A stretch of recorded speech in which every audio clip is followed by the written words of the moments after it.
ونعوذ بالله من شرور أنفسنا وسيئات أعمالنا من يهده الله فلا مضل له ومن يضلل فلا هادي له أشهد أن لا إله إلا الله وحده لا شريك له وأشهد أن محمدا عبده ورسوله لا نبي بعده يا أيها الذين آمنوا اتقوا الله حق تقاته ولا تموتن إلا وأنتم مسلمون يا أيها الناس اتقوا ربكم الذي خلقكم من نفس واحدة وخلق منها زوجها وبث منهما رجالا كثيرا ونساء واتقوا الله الذي تساءلون به والأرحام إن الله كان عليكم رقيبا يا أيها الذين آمنوا اتقوا الله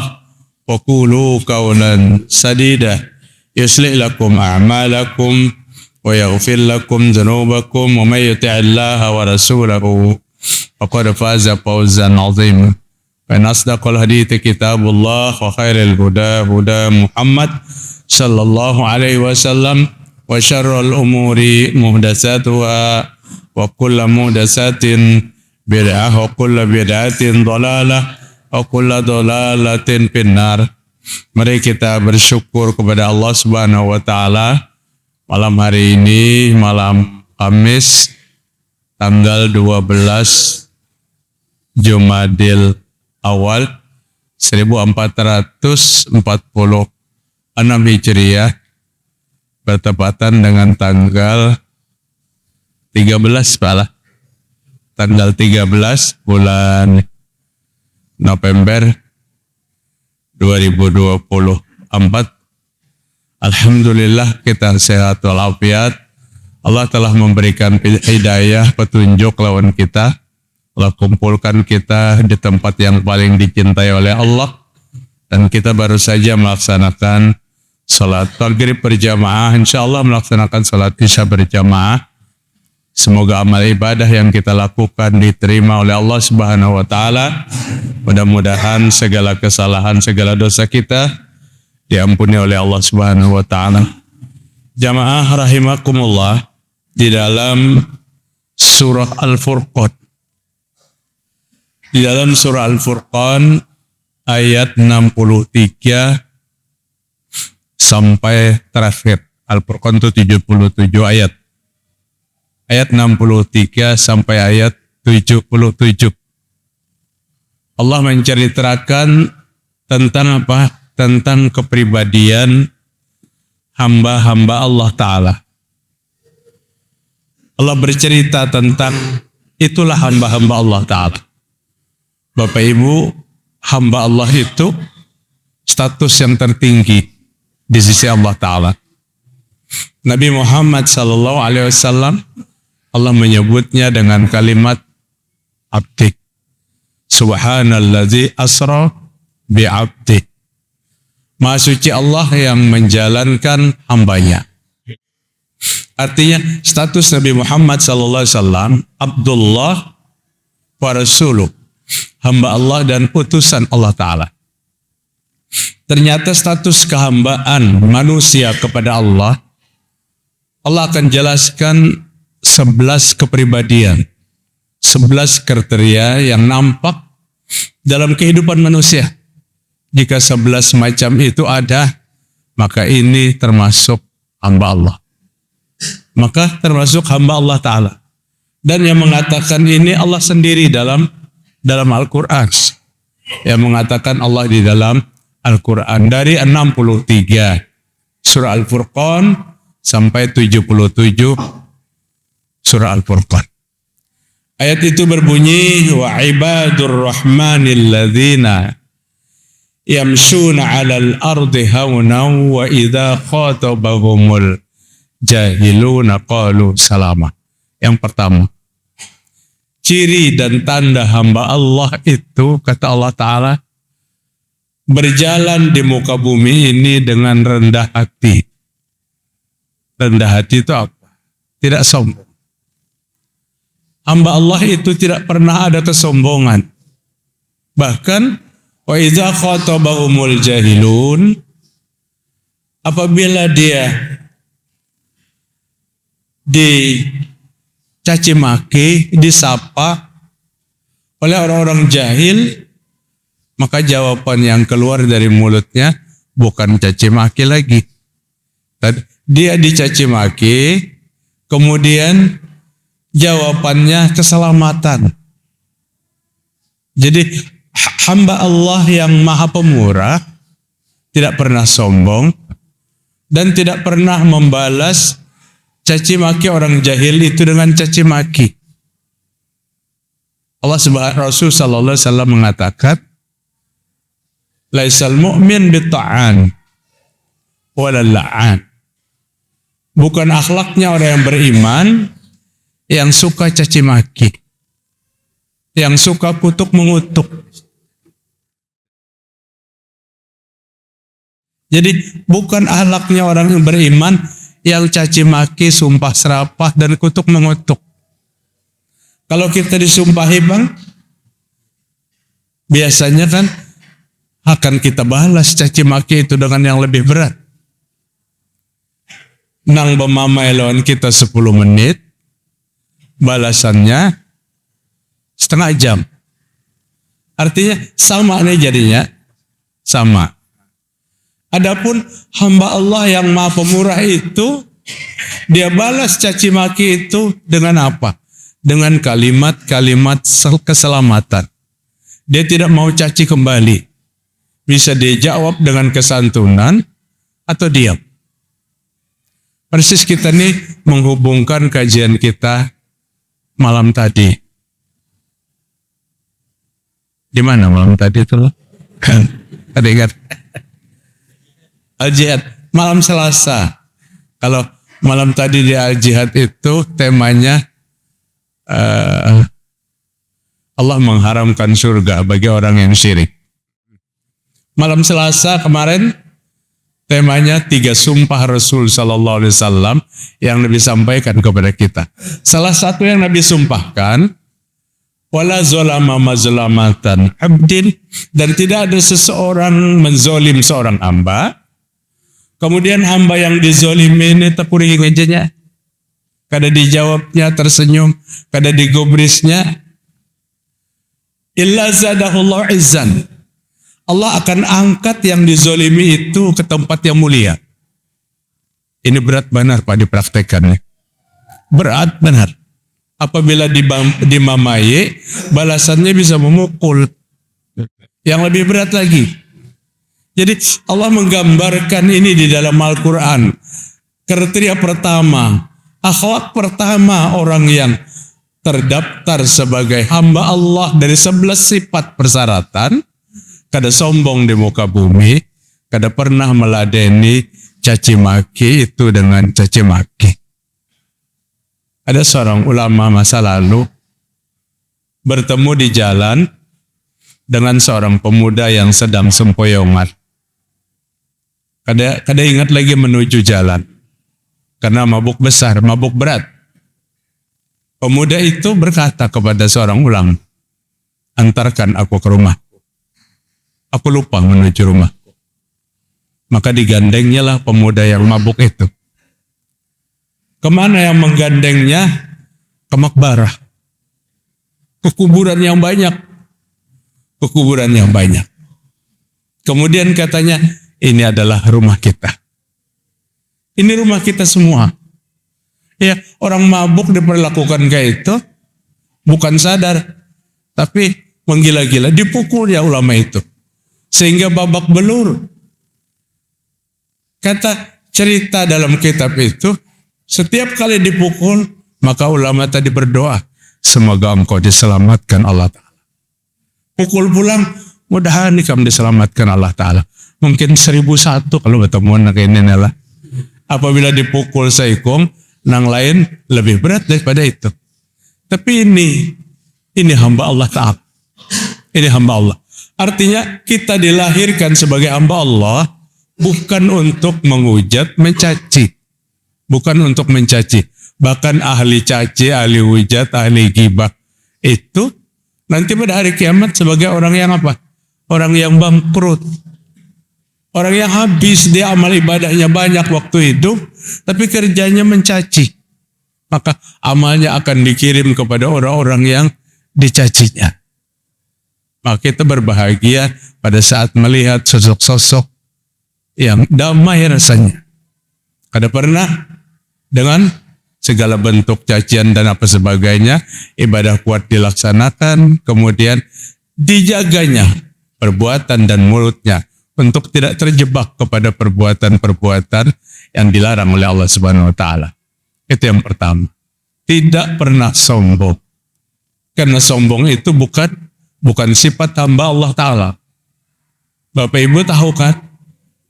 Yang mempopulerkan sombong itu pertama kali siapa? Iblis. Iblis pertama kali mempopulerkan sombong. Bahkan bukan dengan kesombongan kepada manusia, kepada Adam yang Allah ciptakan, tapi sombong kepada pencipta. Sombong kepada Allah Ta'ala. Pada saat Allah selesai menciptakan Adam, Allah perintahkan kepada semua penduduk surga, penghuni surga, termasuk iblis itu penghuni surga. Tapi iblis bukan malaikat. Dulu waktu ulun kecil, ulun mendengar ada cerita katanya iblis itu termasuk golongan malaikat. Iblis bukan malaikat, tapi iblis duduk bersama rombongan malaikat di surga. Namanya Ajazil. Dalam Al-Kahfi ayat 50, iblis itu apa? Kana minal jinni papasako an amri rabbi. Iblis itu bukan golongan malaikat, tapi golongan jin yang pekerjaannya hingga hendak membangkang dengan Allah Ta'ala. Setelah dia dikeluarkan dari surga, dia tidak mau sujud karena dia merasa lebih mulia daripada Adam. Padahal kalau diukur, yang paling mulia itu malaikat. Malaikat diciptakan daripada cahaya, cemerlang, nur yang indah. Iblis diciptakan daripada api yang berkobar. Adam kita diciptakan daripada tanah. Iblis menganggap tanah itu lebih hina daripada api. Sehingga di waktu Allah menyuruh sujud, dan Allah mengatakan, apa yang menghalangimu dari perintahku sehingga kamu tidak sujud? Kata iblis apa? Ana khairum minhu. Aku lebih baik daripada Adam. Kenapa aku yang lebih baik ini? Khalaqtani min nar wa khalaqtahu min tin. Kau jadikan aku api dan dia Adam kau jadikan daripada tanah. Dia menganggap api itu lebih mulia daripada tanah.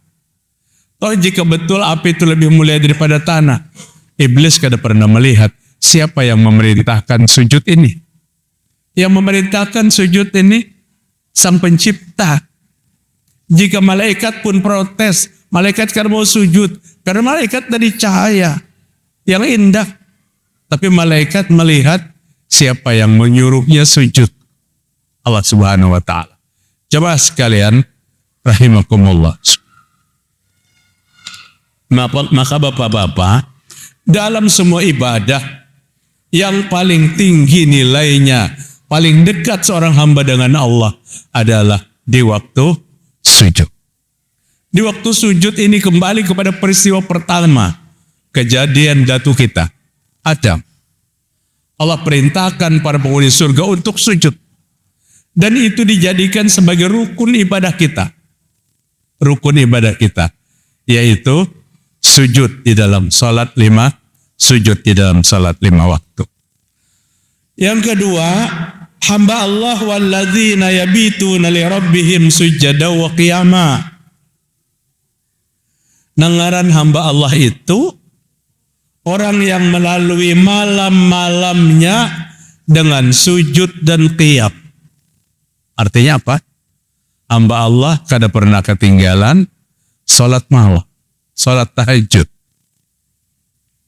Wa minal laili fatahajjar bihi nafilah. Asa ayyab'atsaka rabbuka maqamam mahmudah. Dan pada malam terjadi malam, maka Orang yang menjadi hamba Allah itu sujud, bertahajud kepada Allah. Bapak Ibu, sholat malam, sholat tahajud dan witir, itu sholat sunnah. Allah mengatakan pada ayat yang baru kita baca, adalah nafilatun. Bukan sholat wajib, sholat sunnah. Tapi satu-satunya sholat sunnah yang Allah Ta'ala perintahkan lewat Al-Quran adalah sholat malam. Sholat malam, sholat tarawih, sholat apa aja bentuknya, sholat hajat, semua diperintahkan lewat Nabi Muhammad SAW. Tapi sholat malam, tahajud dan witir itu di beberapa ayat. Dalam surah As-Sajdah, tatajafa junubuhum 'anil madaji' yad'una rabbahum khaufan wa tama'ah. Maka dia angkat tulang rusuknya dari pembaringannya, diangkatnya awaknya dari pembaringannya. Ada berapa lagi artinya? Apa? Dia mengangkat tulang rusuknya dari pembaringannya, dia sujud kepada Allah Ta'ala. Dia sholat malam kepada Allah. Khaufan, dia takut kepada Allah, wa tama'an, dia berharap tama' dengan rahmat Allah Ta'ala. Allah menggambarkan dalam ayat 64 surah Al-Furqan, yang suka sholat malam itu adalah hamba Allah Ta'ala. Sesuatu yang kada terbiasa kita melakukannya berat. Tapi apabila sesuatu yang sudah menjadi rutinitas kita, menagih. Rasa rugi besar apabila melewati malam itu, kita tidak melakukan sholat malam. Nabi Muhammad SAW, sholat malamnya beliau puaskan dengan membaca ayat begitu panjang. Abdullah bin Abbas pernah bersama Nabi sholat malam. Maka sholat malam itu boleh berjamaah. Dan Nabi membaca ayat surah Al-Baqarah. Mun kita surah Al-Baqarah juga ayatnya. Tapi dua ayat terakhir. Kada kau dipungkiri. Surah apa tadi surahnya? Surah Al-Baqarah. Ayat berapa? 285, 286. Amanar rasulu bima uzila ilaihi min rabbi wal mu'minun, sampai akhir Al-Baqarah. Kata Abdullah bin Abbas, aku tunggu, aku mengira selesai surah Al-Baqarah 286 ayat ini, Nabi ruku. Ternyata kada ruku Nabi. Disambung Nabi surah berikutnya. Surah Al-Imran. Berapa ayat surah Al-Imran itu? 100 ayat. Nabi baca Al-Imran sampai habis Al-Imran. Kukira ruku, itu sahabat yang paling kuat, Pak. Masih gelabakan, coba lah di wadah kita. Hibak masjid nih makmumnya waktu angkat takbir pertama. Salam imamnya kada ada segong-gong lagi, bukaan kita. Inilah yang menyebabkan Sayyidatuna Aisyah radhiyallahu anha khawatir melihat Nabi SAW, suaminya berdiri begitu lama. Apa kata Aisyah? Qad ghafartu laka ma taqaddama min dzambika wa ma ta'akhkhar. Suamiku Rasulullah, dosa pian yang terdahulu itu diampuni Allah Ta'ala. Dosa pian yang akan datang itu Allah sudah siap mengampuni. Jadi pian ini bersih daripada dosa. Nang terdahulu diampuni, nah akan datang diampuni. Kenapa Aisyah mengomentari seperti itu? Karena Nabi lawas benar berdiri sehingga bengkak dua kakinya.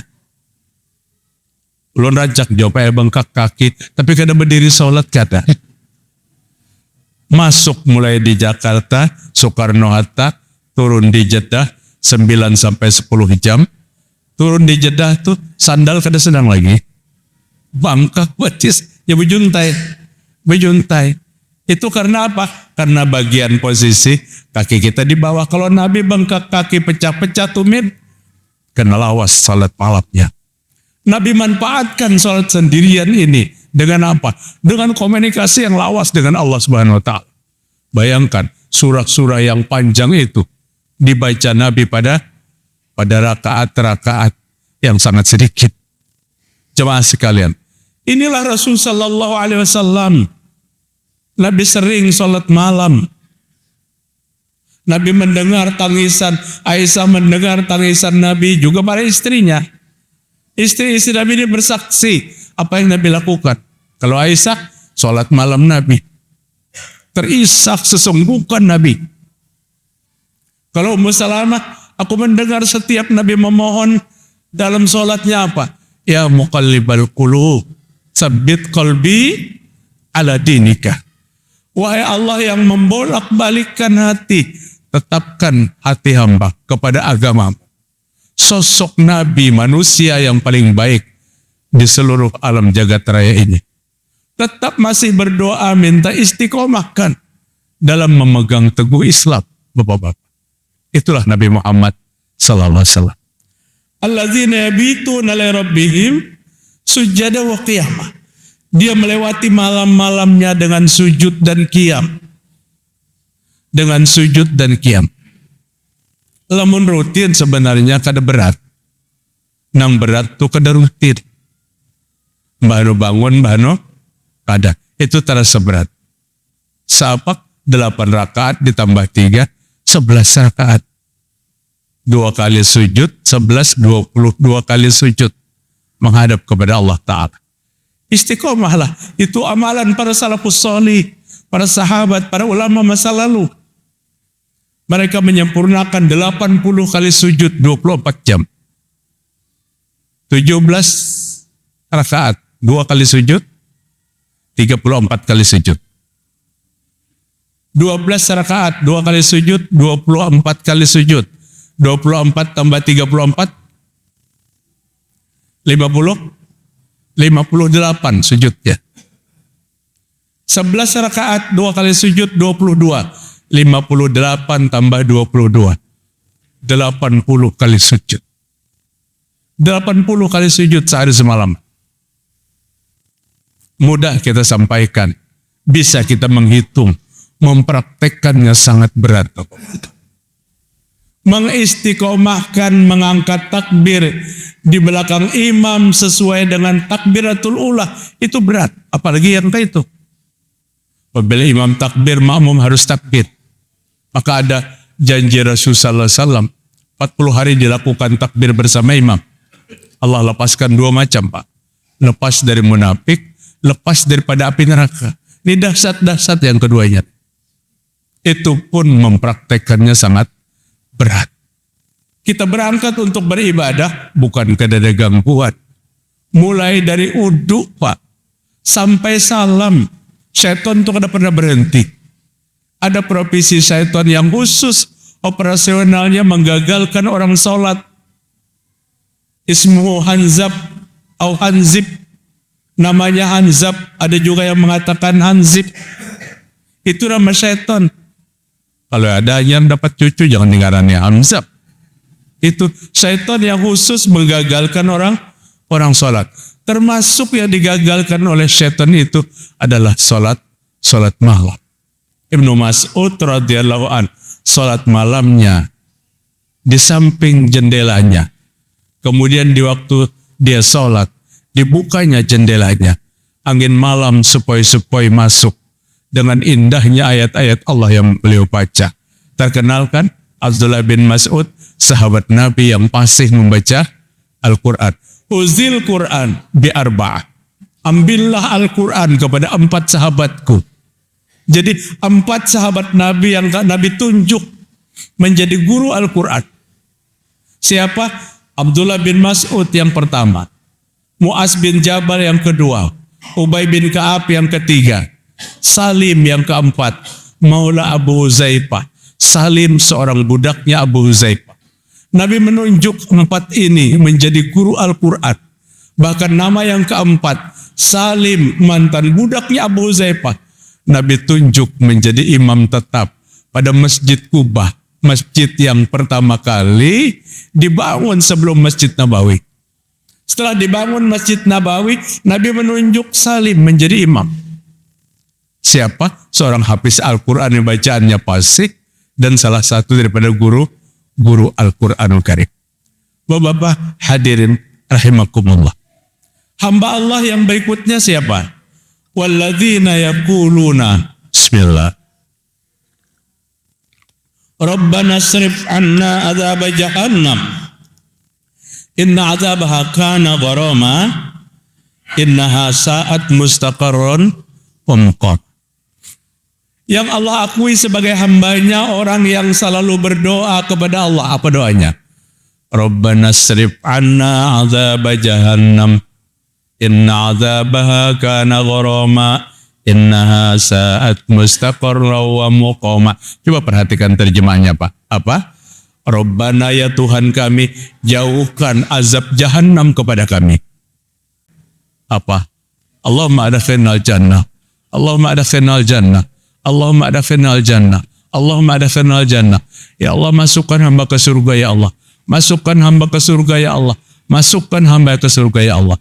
Diulang-ulangnya doa itu kata Nabi Muhammad SAW.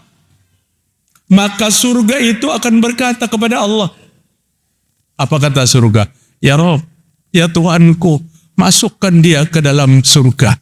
Karena dia mengulang-ulang meminta untuk masuk surga. Sambungan hadis berikutnya, seorang hamba yang berdoa, ya Allah, jauhkan hamba daripada api neraka. Jauhkan hamba daripada api neraka. Jauhkan hamba daripada api neraka. Maka neraka akan berkata kepada Allah Ta'ala. Apa kata neraka? Ya Allah, jangan kau masukkan dia. Dia bolak-balik meminta jangan dimasukkan ke dalam neraka. Maka jangan kau masukkan oleh Allah. Bukan Allah saja, neraka pun memberikan harga, merespon orang yang kada mau masuk neraka. Artinya neraka kada takutan sepi pengunjung. Pada saat banyak yang minta jauhkan daripada api neraka, neraka membantu kita untuk berdoa. Maka Pak, apabila diceritakan dengan neraka, jangan sombong. Kada ada siksa yang lebih dahsyat daripada neraka. Apabila diceritakan tentang surga, jangan dikata hayalan, itu kada ada artinya. Karena surga adalah nikmat yang tertinggi nanti. Pada saat kita di akhirat, kita dihadapkan dua tempat, ahli surga atau ahli neraka. Tapi ulun yakin semasjidannya pasti berdoa, mudahan masuk surga. Mudahan masuk surga. Pak, pinta kepada Allah sampai surganya membantu doa kita. Sampai surganya membantu doa kita. Bagaimana surga itu bisa membantu doa kita? Pada saat kita berbolak-balik meminta. Diulang-ulang minta, ya Allah, masukkan hamba ke surga. Bahkan Nabi Muhammad SAW dalam sebuah hadis, Ijasalul jannah fasalul firdausa. Jika engkau meminta surga kepada Allah, maka pintalah surga Firdaus. Surga Firdaus itu surganya para nabi-nabi. Surga Firdaus itu surga para syuhada solihin. Orang-orang yang taat kepada Allah. Kita masuk nabi tidak. Kita golongan orang solih. Mudah-mudahan kita harus bertakwa kepada Allah. Tapi jangan pernah kita merasa kecil. Oh, kada mungkin aku minta surga Firdaus. Jangan angkat tangan berdahulu ya Nabi. Doa minta surga Firdaus. Ini lebay benar doanya. Ya Allah, asal masuk surga aja biar di pelatarannya ada apa-apa. Uyuh, doanya tuh uyuh. Minta surga Firdaus. Karena doa kepada Allah setinggi apapun, Allah tidak pernah menolak. Lain manusia, makin rancak dipintai, makin kada nyaman hati dan kada nyaman muha. Tapi Allah Ta'ala makin rancak kita pintai, makin suka. Allah makin suka kepada orang yang selalu meminta kepada Allah. Bahkan tidak ada persembahan kepada Allah yang paling Allah cintai. Kecuali pada satu saat hambanya bolak-balik meminta. Saking senangnya Allah Ta'ala, ditunda oleh Allah. Kada dikabulkan. Supaya dia meminta. Allah senang dengan ya Allah. Hamba memohon, itu disenangi oleh Allah Subhanahu Wa Ta'ala. Kata Ibnu Mubarak, oh kamu sombong terhadap Allah Ta'ala. Apakah kamu tidak butuh sesuatu kepada Allah? Sehingga begitu sholat, Assalamualaikum warahmatullah, Assalamualaikum warahmatullah, langsung angkat kaki. Langsung angkat kaki keluar. Ternyata mbah ditelisik sampai keluar, main TikTok di luar. Padahal ada ibadah yang sangat besar di setiap sholat. Apa? Zikir. Dua tate lon sidin lon Ibnu Mubarak dua tate. Orang ini sholat berjamaah. Begitu salam dia berdiri, ditarik sidin gamisnya. Duduk aja sidin. Apakah kamu tidak perlu kepada Tuhanmu? Di mana Allah hari ini membuka. Siapa yang meminta, siapa yang memohon ampun, Allah berikan pengampunan. Kada perlukah itu? Maka wahini nang kayak Ibnu Mubarak tuh banyak. Asik benar anak berdiri-diri tarik supaya duduk. Kenapa? Salat itu selesaikan sampai zikir. Hamba Allah itu siapa lagi? Walladzina idza anfaqu lam yusrifu wa lam yaqturu wa kana baina dzalika qawam. Hamba Allah yang selalu berinfak. Berinfak harta yang diberikan Allah diinfakkan. Dan berinfak itu tidak boros dan tidak kikir. Jalan mengalir terus infaknya. Allah yarham guru kita. Almarhum Kiai Haji Yusuf Basti Bari. Ulun teringat bahasa sidin itu indah benar apabila sidin menyampaikan sesuatu yang berkesan. Apa kata beliau? Manusia yang paling beruntung itu manusia yang Allah tunjuk tangannya ini untuk menyalurkan rezeki Allah ke sana, ke sana, ke sana, ke sana, ke sana, ke sana. Dan manusia yang paling rugi adalah manusia yang Allah tutup tangannya untuk tidak mau menyalurkan rezeki Allah Ta'ala. Rezekinya ada, tapi kada mau. Tapi rezekinya pas-pasan, mengalir terus mengalir. Itu manusia mulai.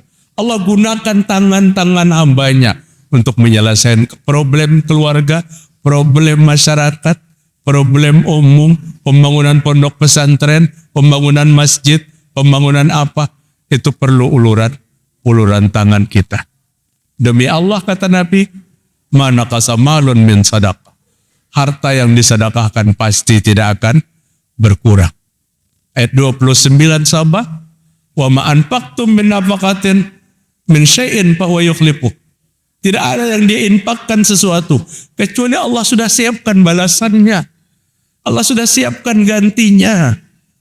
Kadang-kadang kita dengan hadis ini, dengan ayat ini, seolah-olah kita kada percaya. Seolah kada percaya. Ujar Nabi kada berkurang harta yang disedekahkan. Yang ada dalam benak kita pasti berkurang. Duit 100.000 diberikan 50.000, ya sisanya berapa? 50.000, itu matematikanya syaitan. Tapi Al-Quran memberikan duit 50.000, duit 100.000, dikasihkan 50.000, maka akan dapat hasilnya 550.000 minimal, paling sedikit, atau Allah lipatkan 700 kali. Kamasali habbatin ambatat sab'a sanabila fi kulli sumbulatin mi'atu habbah. Seperti menanam satu biji yang berbuah 7 tangkai. Dari 7 tangkai itu setangkainya 100 biji. Setangkai 100 biji, 7 tangkai berarti berapa? 700 kali lipat sekali kita memberikan sesuatu. Tapi itu tidak yakin. Kenapa? Karena di depan kita. Itu iman kita kepada yang gaib nanti yang terjadi di akhirat. Sebelum salat subuh itu Pak, ada salat 2 rakaat. Salat apa? Fajar. Qobliyah subuh. Apa ujar Nabi salat fajar itu? Lebih baik daripada dunia dan istijah. Pen kada usah repot-repot. Kalau anak mencari orang yang paling sugih di dunia, lihati. Nang mampu melaksanakan 2 rakaat setelah azan subuh, sebelum qomat subuh. Mulai azan sebelum qomat. Di situ ada sunat fajar atau qobliyah subuh. Tapi himbauan yang Nabi sampaikan dengan hadis yang sahih ini tidak banyak tertarik. Karena ganjarannya kayaknya di akhirat. Coba jika hadis Nabi berbunyi kayak ini. Laksanakan 2 rakaat sebelum subuh. Setiap selesai melaksanakan 2 rakaat sebelum subuh, maka di bawah sajadah ada duit 50.000 rupiah. Habis dibangunakannya di rumah bertahan. Ba 6 cucuran halus-halus bangunan. Kita ba 6 kali 50, 300.000 pelarat. Itu standar iman kita. Melihat yang nyata-nyata, Padahal yang dijanjikan hari ini oleh Allah Ta'ala sesuatu yang harus diyakini oleh iman kita. Orang yang selalu berinfak sebelum datangnya kematian. Wa anfiqu mimma razaqnakum min qabli ayyatiya ahadakumul maut. Wa yaqulu rabbi laula aqartani ila ajalin qarib fa asaddaqa wa akun minas solihin. Al-Munafikun ayat 10. Wa ampiku mimma razaqnakum.